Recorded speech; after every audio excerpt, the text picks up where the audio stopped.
Freedom Global News.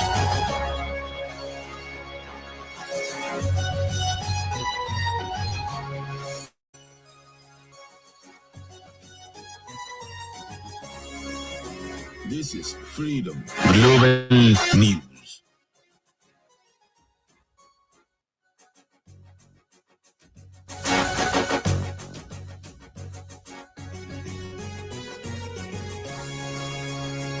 This is Freedom Global News.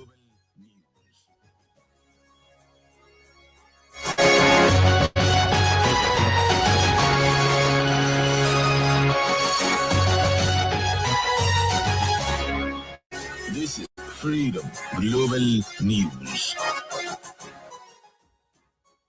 You're listening to Freedom Global News on 99.5 FM. My name is Zara Zanna. Today is the 5th of January 2023, and now the news in full. The Independent National Electoral Commission, INEC, has commenced accreditation for journalists and media organizations who wish to cover the forthcoming general elections. The information from the Commission website said the accreditation would be conducted only online, as manual accreditation is not allowed. The portal opens from Thursday, January 5th and closes on Sunday, February 5th, 2023. It said interested media organizations that wish to deploy journalists to cover the election are by this notice expected to apply via the INEC website. The statement added that late submissions shall not be entertained, as the portal will automatically shut down on Sunday, 5th February 2023 at 5 p.m. Meanwhile, the Independent National Electoral Commission has also imported additional bimodal voters accreditation system machines that will be deployed nationwide in all the polling units for the 2023 elections. The commission, which took delivery of the last batch of the machines at the Nnamdi Azikiwe International Airport, Abuja, said this was in line with its contingency provisions for all critical election materials. The National Commissioner and Chairman, Information and Voter Education Committee, Festus Okoye, told reporters that INEC would deploy over 194,464 BVAs machines in 176,846 polling units across the country. Explained that 176,846 polling units would receive a bimodal voters accreditation system each, adding that each registration area amounting to 8,809 would also get at least 2 BVAs as backup in case of malfunction, bringing the total to over 194,464 BVAs machine. Okoye added that the commission created 4 airport hubs in Abuja, Kano, Lagos, and Port Harcourt to facilitate the smooth delivery of the machines. The Military Pensions Board, MPB, today began the payment of Security Debarment Allowance, SDA, to eligible military retirees and next of kins of the deceased pensioners. The chairman of the board, Rear Admiral Saburi Lawal, made this known in a statement today in Abuja. Lawal said the payment was sequel to the approval by President Muhammad Buhari for the SDA to be paid to retirees who originally were not covered by the November 9, 2017 effective date. He said it was also in line with the agreement reached at the ensuing tripartite meetings of the Ministry of Defense, Ministry of Finance, and representatives of the veteran associations. According to him, the board has commenced payment of the first and second tranches, covering first and second quarters. Lawal said the beneficiaries were military retirees on MPB database who retired before November 9, 2017, deceased military retirees who were alive when the Manual of Financial Administration 2017 was signed in 2017, and non-pensionable retirees who retired from November 9, 2017, but were only paid gratuities. He urged all concerned military pensioners and NOKs of the deceased military personnel to contact their banks for their entitlements. On sports, a former sprint sensation, Mary Onyali, has applauded Nigerian athletes and the Minister of Youth and Sports Development, Sunday Diary, after the rankings released by the World Athletics had 29 top athletes in the country and the top 100 list in their various disciplines. Mohammed Sani Uba has details of this and other sports updates.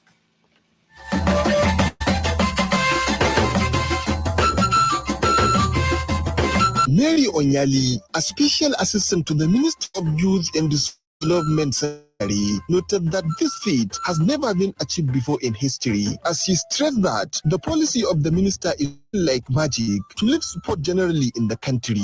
15 of the athletes are ranked in the top 50 of the event, out of which 6 made it to the top 20. Reigning world 100-meter hurdles champion and record holder Toby Amusan is ranked first, while Ese Brume is ranked third in the long jump event. Sprinter Febo Ofili, who made history as the first and only Nigerian athlete to run inside 23 seconds and 22 seconds over the 200-meter indoor and outdoor. Chioma Onyekwere, triple jumper Ruth Osoro, and shot putter Chuku Ebuka Enokwechi complete the list of those ranked among the top 20 best. 5 Nigerian sprinters are ranked in the women's 100-meter, with Rosemary Chukuma topping the list. Others are Grace Nwokocha, Timo Godbless, and Ezina Abba. Meanwhile, the formal public presentation of take-off grant to 20 participating Nigeria Professional Football League clubs in the 2022-2023 season holds today in Abuja. Expected at the event at the President of the Nigeria Football Federation, Ibrahim Musa Gusau, the leadership of the Nigeria Referees Association, and other stakeholders. According to the Interim Management Committee Chairman Benga Elegbeleye, the occasion will afford the Gusau-led NFF opportunity to address stakeholders on the support the Football House will bring to upgrade the country's league to international standards. In another update, Cape Verde has become the first country to name a stadium after Pele, following FIFA President Gianni Infantino's call every nation to do so. The Prime Minister of the African country, Ulysses Correa E. Silva, said they will name their national stadium Estadio Varze after the Brazil legend who died at the age of 82 on December 29, 2022. And on tennis, Novak Djokovic overcame a shaky start to beat Frenchman Quentin Halys and reached the Adelaide International quarterfinals, stepping up his preparation for the Australian Open. The top seed from Serbia won 7-6, 7-3, 7-6, 7-5, and will face Canada's Denis Shapovalov in the last 8. Similarly, Kano retired from her second round ASB Classic match in tears after injuring her ankle just 20 days before the start of the Australian Open. The 20-year-old Briton won the opening 6-0 against Slovakia's Victoria Kuzmova, but lost the second 7-5. Muhammad Sani Uba, Freedom Radio.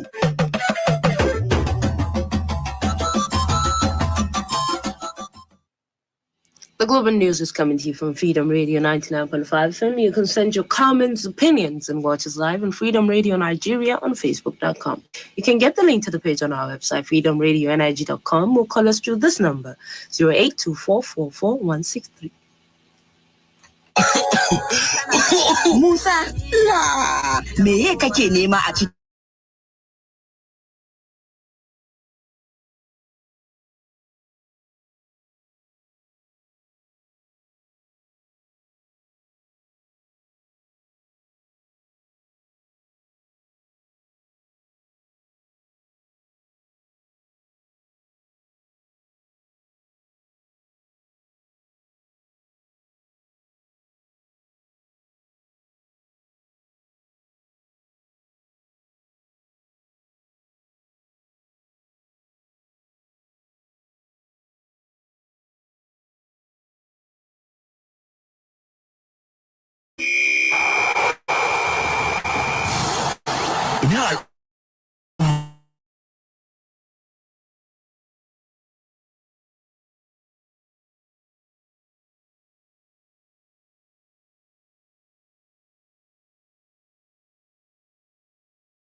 Welcome back. You're still listening to Freedom Global News on 99.5 FM. The Kano State Pilgrims Welfare Board said it planned an enlightenment program for weekly induction course in 16 centers for 2023 prospective Muslim pilgrims. The executive secretary of the board, Ambassador Muhammad Abad Ambata, at a news conference in Kano today, said that the program will start in the middle of January. According to him, the sensitization is to enlighten intending pilgrims who will be transported from Nigeria to Saudi Arabia on May 4th. Abad Ambata said that the board had refunded money to about 90% of the 100% prospective pilgrims. He also added that the board will collect a deposit of 1.5 million naira for the 2023 Hajj before the National Hajj Commission of Nigeria would announce the full amount. He added that the Kingdom of Saudi Arabia had cancelled age limit and series of tests conducted during the exercise, noting that only COVID-19 certificate would be checked when going for the pilgrimage. And on the foreign scene, Zambia's President Hakainde Hichilema is disappointed with the 12-hour power blackouts that the country is experiencing, according to his spokesperson. Ismail Suleiman Sani reports.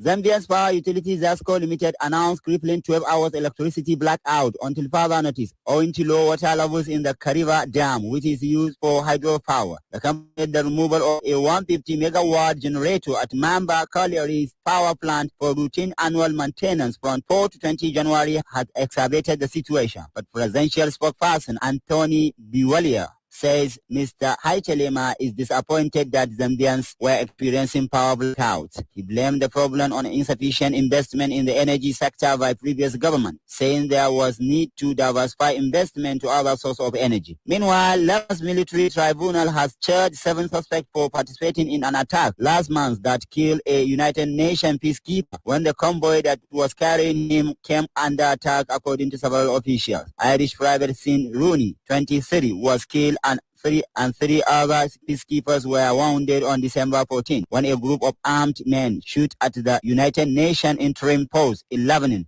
UNIFIL, vehicle near the village of Al-Aqbiya in southern Lebanon, a center of support for the Lebanese group Hezbollah, which has denied any role in the killing. UNIFIL has urged Lebanese authorities to ensure a swift investigation into the post-violent days of one of its peacekeepers in nearly 8 years. Ismail Suleiman Sani, Freedom Radio.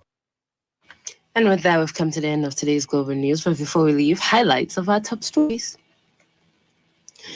The Independent National Electoral Commission, INEC, has commenced accreditation for journalists and media organizations who wish to cover the forthcoming general elections. The Military Pension Board today began the payment of Security Department allowance to eligible military retirees and next of kin of the deceased pensioners. The Kano State Pilgrims Welfare Board said it planned an enlightenment program for weekly induction course in 16 centers for 2023 prospective Muslim pilgrims. And on the foreign scene, Zambia's President Hakainde Hichilema is disappointed with the 12-hour power blackouts the country is experiencing, according to his spokesperson. On behalf of the entire production team and Izar Zanna, thank you for listening.